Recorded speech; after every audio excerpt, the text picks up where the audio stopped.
వచ్చేసారా?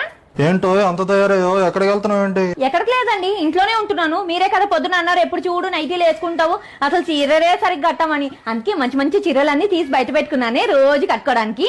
Very good, very good. మీరు స్నానం చేసుకొని రండి, ఈ లోపు 4 గిన్నెలు ఉన్నాయి, అవి తోమేసుకొని మీకు వేడి వేడిగా ఏదైనా చేసి పెడతానే. ఇంత మంచి చీర కట్టుకుని గిన్నెలు తోముతావా? నీకేమైనా బుర్ర ఉందా?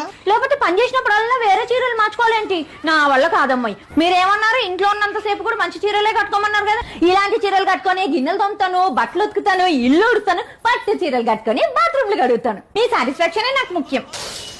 బుద్ధి తక్కువై చెప్పాను తల్లి. మరి ఇలాంటి పట్టు చీరలు, బంగారం లాంటి చీరలు అన్ని కట్టుకుని తమరు పని చేసి తగలెట్టేశారనుకో, మళ్ళీ నేను కొనలేను. నీకు ఎలా కంఫర్ట్ ఉంటే అలా కానీ. మరి లేకపోతే పని చేసేటప్పుడు ఏది కంఫర్ట్ ఉంటే అదే కట్టుకుంటాం. పట్టు చీరలు కట్టుకొని పని చేయమంటే పని చేస్తాం, మాకేం పోయేది ఉంది. పాడైతే మీరే కొనిద్దురు గాని.